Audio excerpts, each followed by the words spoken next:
This is the Making Waves podcast. My name is Dave Rotman. We're here with Taffy Howard. Taffy, welcome. Thank you. Thank you for having me. Now, what you're a representative? Actually, you're a senator. So what district do you represent, and can you tell us a little bit about how you got involved in politics? Well, currently District 34. I was a representative for 33 until the redistricting, which that's a whole nother story because I was targeted in that redistricting. They thought by redrawing the lines and putting me into 34, I would not be able to win election again. And they were right in that it was much tougher. I did have a runoff or a recount once I was in 34.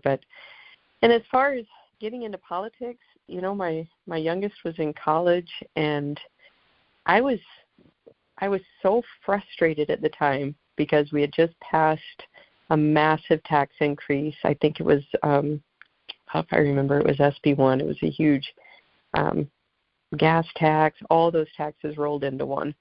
And I was so upset. And I was approached by a representative at the time, one of my representatives, and he asked if I would consider running because two of our representatives were not running for re-election. So it was, both seats were open, and I had never thought about running, but I was so frustrated at the time. I was like, I still am. I'm sick and tired of people saying they are conservative and then going to peer and not voting as a conservative. So that tipped me over the edge, and I was like, okay, fine, I'll run. And it was a three-way primary, and yeah, so I was elected and served 6 years in the House. Then I challenged Dusty Johnson and lost that and was out for 2 years. And in that's when they redistricted. So then I was asked to consider running for the Senate in 34. I'm like, okay, I'm still frustrated. We still have there's, you know, we can get a decent number of Republicans who will vote conservatively on on social issues. You know, we pretty much, I don't know, you know, maybe on one hand, Republicans elected in the state who maybe secretly support abortion, but for the most part, we can stand together on social issues, but it's the fiscal issues. We have, just like in D.C., we have so many big spending Republicans. I'm just so frustrated about it still. Well, that's a great story. And perseverance and persistence wins out. I'm glad you're back in the Senate. There's a lot of things to talk about. For example, in this last legislative session, you were spearheading the Unclaimed Property Trust Fund bill. Could you tell us a little bit about that? Sure. Now, this is a fight that I started, I believe 7 years ago was when I first brought the bill, because at that time we were bringing in probably 40 to 60 million a year, and it was all just being spent. I mean, other than paying out what we owed, what people claimed for their own money, other than that, we were spending every dime. And I'm like, you know, this isn't right, because at any point, at any time, people can come back and claim their money, and we have to pay it. But here we were spending it. And then to hear that it's actually counted on in accounting, it's counted on our books as a liability. I'm like, okay, well, this is not right. We need to be setting this aside. So I tried it 7 years ago, tried it again. I had the support of Stat Gas when he was treasurer, and then Hader came in. He supported it, but it just wasn't going anywhere. Too many people like to spend that money.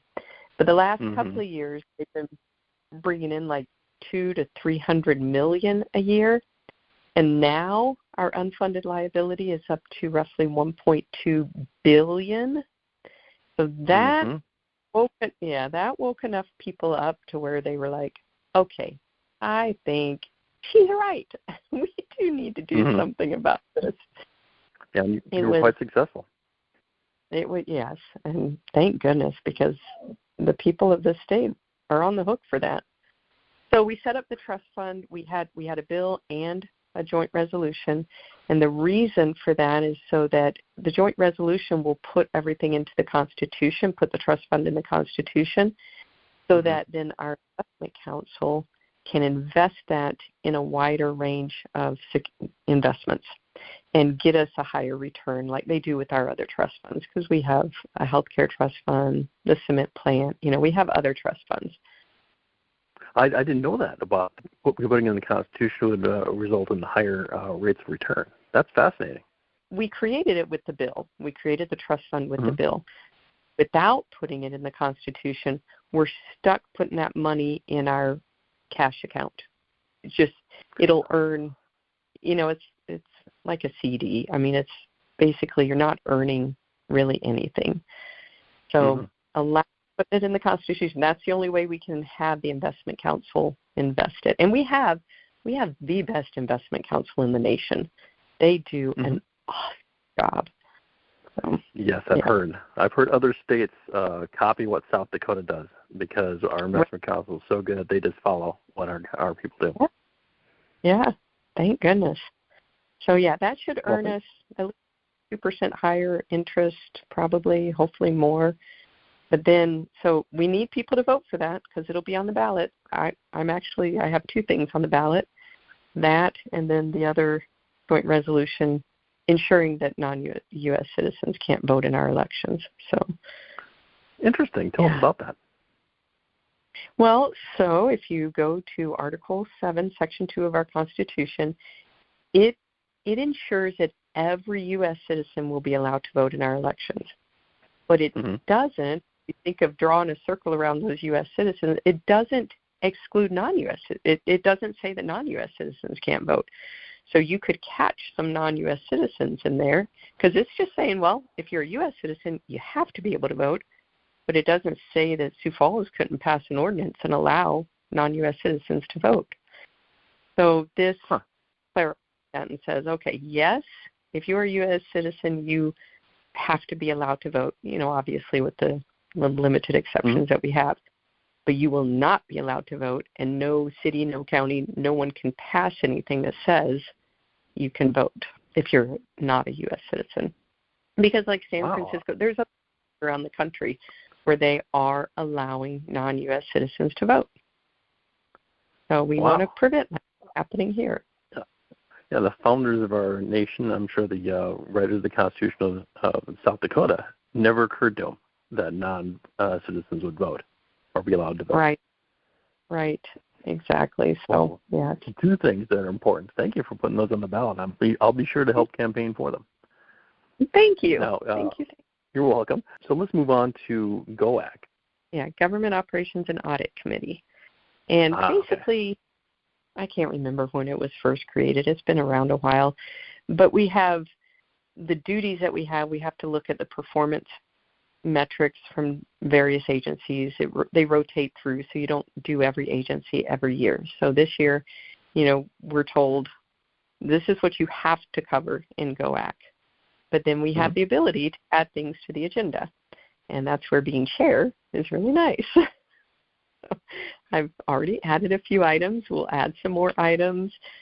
We've only had one GOAC meeting. We'll have 3 more through the rest of the year.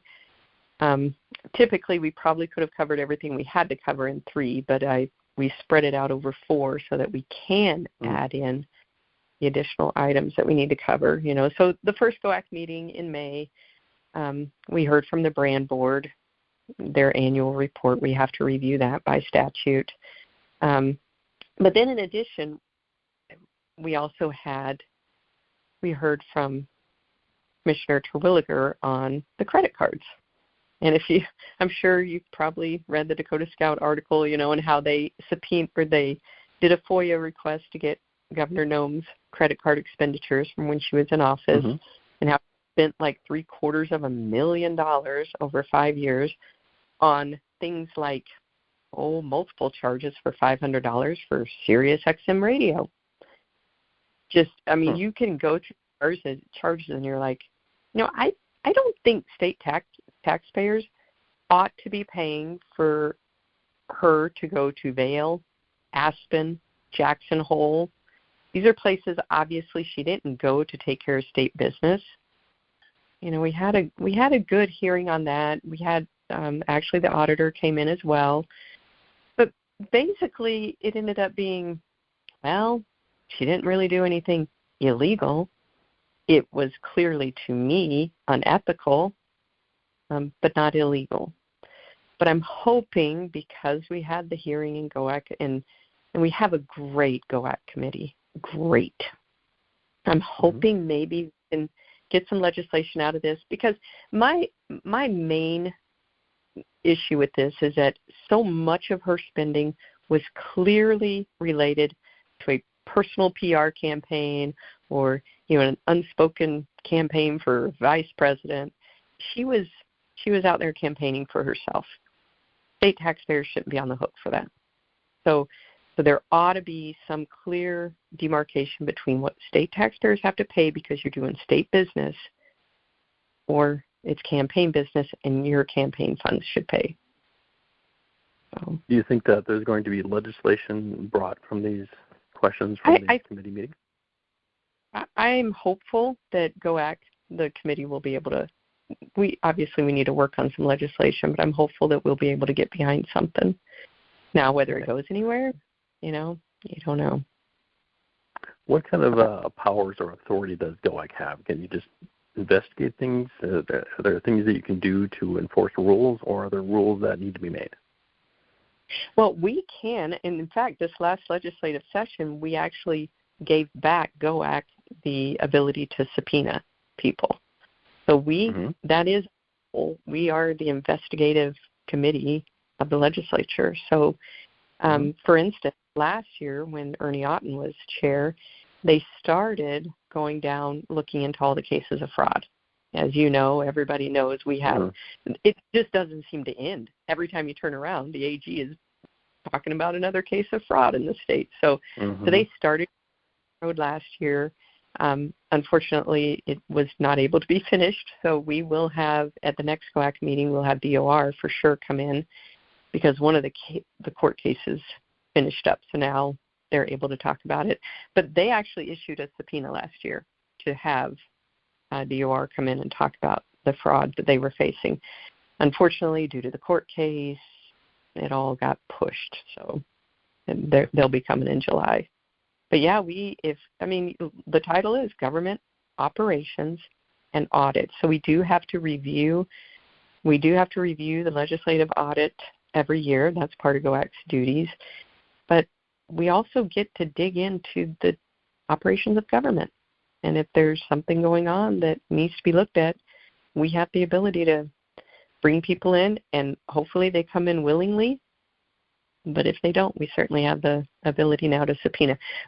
Before this session, if they wanted to subpoena somebody, which they did last year, they had to go to the e-board, and get the e-board to sign off on that. So, I see. E-board is the executive board of the legislature, right?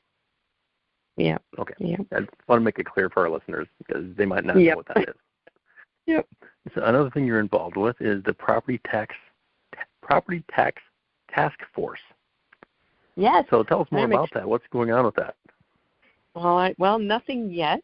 We haven't had our first meeting yet. I'm a little disappointed we're a little late getting started with that, but it had to go through the e-board and everything. So I'm hopeful, because we have conservative leadership. I'm hopeful, looking at the people that were appointed to this, I'm hopeful that we will be able to actually make some progress, some real progress. But once again, whatever comes out of this committee will still have to go through the full legislature. But, I hear from people who are struggling to stay in their homes. You knock on doors for a campaign, you hear from people, and that's one of the top issues. I had a lady in tears at her door because she didn't know how she was going to be able to afford to pay her taxes to stay in her home. Now, and I have Westside Rapid City. This was a nicer neighborhood. Everyone is struggling. Doesn't matter what their income is. Maybe, I guess, the very, very upper tier are not struggling, but for the most part, everyone is struggling. And property taxes have been increasing exorbitantly. I saw one example. I'm not kidding you. They increased 128% in 1 year. Wow. That's it. Now, I'm hearing that's an outlier, but it's not uncommon for me to hear from people that had a 20 or 30% increase. So, and if you look at our effective rate in South Dakota, we're at 1.28%.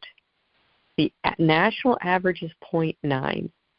I mean, to me, and people like to go, well, we have higher property taxes, but we have no income tax.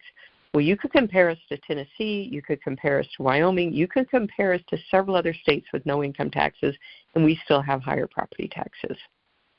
And I don't know if you... This is a real issue. This is a real issue. A lot of people have been talking about this, and you're right. The people on the fixed incomes who have not planned for this, they're not budgeted to have these massive increases in property taxes on top of the other inflation that they have. And people are being forced out of their home, and that's not just a tragedy; it's unjust. It is, and it's shameful to me that a state like California could have something like Prop 13, which actually helps their citizens, but we can't. I mean, I've tried multiple times to pass a Prop 13 version here, but we cannot get it done. Last year, 2 years ago, Wyoming had 12 property tax relief bills that went through their legislature. Most didn't make it. 2 made it to the governor's desk, and he signed one. And I can't remember the details of that, but then this year they came back, and he did sign another bill this year that basically for homes $1 million or below in assessed value, he cut their taxes by 50%. 50% cut. And when I tell people that, usually their response is, yeah, but they have oil and gas money. They'll backfill it. No, he signed that bill with no backfill. So he essentially told the counties, the schools, the cities, deal with it. You're going to reduce these people's taxes by 50%. I'm like, wow. It seems to me that the government should. It seems to me the government should actually be the ones scrimping and saving, not people who want to just stay in their own homes. Right.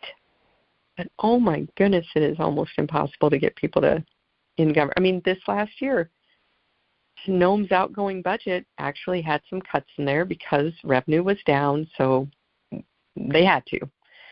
But we had people who said they were conservative fighting to put the cuts back, to restore the cuts. I'm like, okay, this is our chance, people, to actually cut something. And now we're fighting to restore it, so I don't know. But the Property Tax Task Force, I'm hopeful that we can look at everything. I mean, we should be looking at the sales tax exemptions. We should look at property tax exemptions. The question there, why should Sanford, who owns, billions of dollars worth of property, why should he not pay any property taxes? Opt-outs? That's a good question. Yeah, right? Right. I talked to one legislature, 25% of her taxes are due to opt-outs. She has either 5 or 6, I can't remember, 5 or 6 opt-outs on her tax bill. That's crazy. That's insane. So that's standard practice these days in some of these school districts, that they just do an opt-out. And the process for preventing the opt-out is that you have to collect petitions to put it on the ballot, not the other way around. So they can just do an opt-out, and we just have to accept it, because it's almost impossible to. I tried this once. I had to get 6,000 signatures in less than a week, and that's not easy. And we fell short by about 240. But it was over the 4th of July weekend, no less, and we just could not get the signatures in that amount of time. Point being is that we shouldn't have to collect signatures to put an opt-out on the ballot. It should go to the voter right away. Yep, exactly. At the very least. And we did have a bill this year that would have helped with those, with opt-outs, and it failed. So you can't even get people. Yeah, they won't make it easier for the people. But TIFs, we should look at those. We need to be looking at cuts. I mean, just flat out telling cities, counties, and schools, you need to stop spending as much. Why does Rapid City need to pay, what is it called? We have a director of positive climate and culture. I believe that's the title that they gave this person. Yeah. So, from the State Department of Education, from the feds, everything from Trump on down, eliminate all DEI garbage. Well, that's how Rapid City got around that. We're going to rename it and person more than $100,000. I'm like, oh my goodness, you can cut. Your superintendents, your administrative staff should not be making what they're making, and they need to stop. They're spending too much of their capital outlay money on their general ongoing budget. That needs to stop. There are things we can do to help people make some cuts where they need to make cuts. But then, we could be looking at things like caps, So the governor did get his bill through, and I was glad that he put me on that workforce, and I did get a couple of changes made to his bill that made it a little bit better. I had a bill that was a separate bill that essentially said if you do a renovation or improvement to your home, that shouldn't count as growth. So for people listening, if they don't know what I'm talking about when I say growth, so let's say Pennington County is setting their budget for next year. They're allowed to increase their budget by 3% or CPI, inflation, whichever is less, plus growth. So then you're looking at all the new building going on, all the new construction, and before it was also if you did something to your home and it changed in assessed value, that counted towards the growth. So you were essentially being double taxed because not only did your assessed value go up, which increased your taxes typically, but then that increase in assessed value was also contributing to the growth, which helped increase your taxes. So the governor was only willing to do it up to 40%, but I'm like, great. So as long as if you do a renovation or an addition and it doesn't increase your assessed value by more than 40%, it doesn't count towards the growth. Yay. Unfortunately, his bill, so it also capped, it started out, it was going to cap growth at 1%. The average growth across the state in the last available year was 1.2%. So it would have been a tiny bit of help, but at least it would have helped at least 5 years. But then it was amended. I can't remember if the House, I think it maybe was amended in the House to 2%. So now it helps like maybe Pennington, Lincoln, Minnehaha, occasionally. Occasionally they'll have a year where their growth is over 2%. So otherwise that's not going to help much. So we have a lot of work to do, but we could put a cap on assessed value increases. We could put a cap on taxes payable, which I tried this last year. I like that idea. I mean, I'm all for eliminating all property taxes. And essentially, why not put like a sales tax on your home when you buy it, just like when you buy your car? And when you pay that up, you own your property free and clear. I like that idea. Because I don't like the idea that we have to pay taxes, and if we fail to pay those taxes, then they can seize the property. Exactly. We don't even own our own land. We're renting it from the government. Exactly. Amen. So I am fully with you there. I would love to eliminate property taxes completely. Some things would have to be converted to user fees. I mean, we have to pay for roads still. Schools have to be paid for. How do you cover that?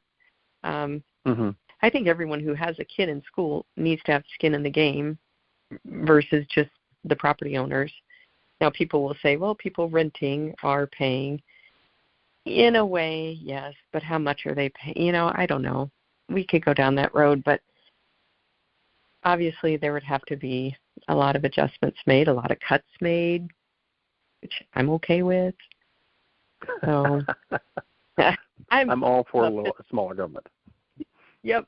I was just reading Massey was one of 2 Republicans that voted against Trump's big, beautiful bill. But I love Massey.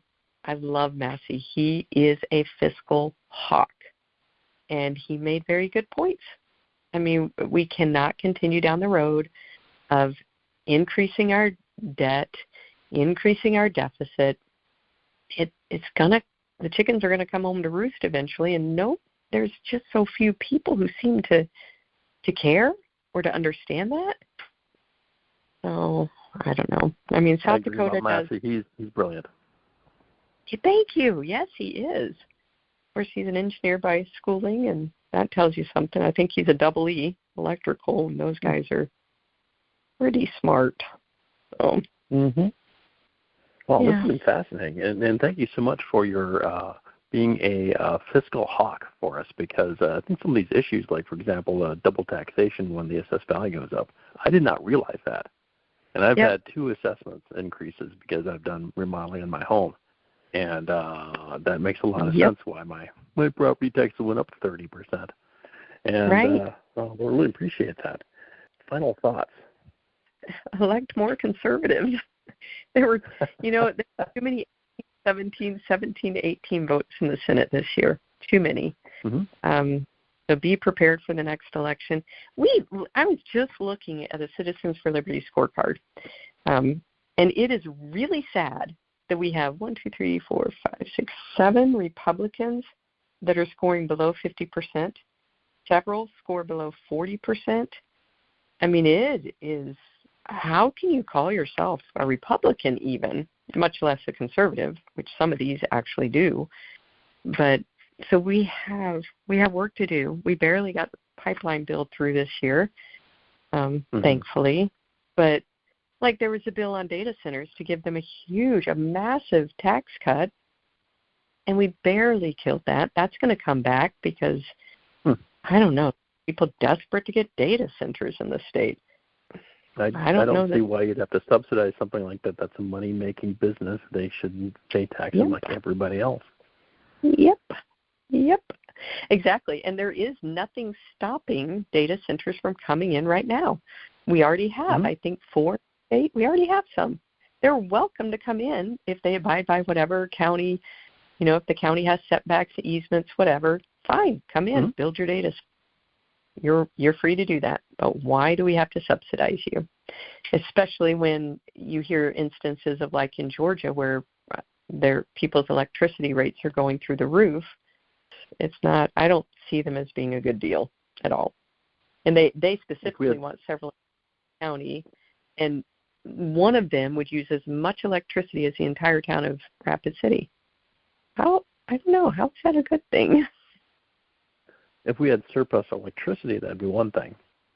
Right. But I don't think we really do. No. Interesting. Yep, they would be building more infrastructure, and who's going to pay for that? I mean, it has to be passed on to somebody. It will be passed on to somebody. It will be the rate users. I mean, the users of the system. So those are my final thoughts. More conservatives. Those are good final thoughts. I really appreciate it. This has been Making Waves Podcast. My name is Dave Roman, and we've been here with Taffy Howard, Senator from District 34. Yep. Thank you so much for having me on. Thank you.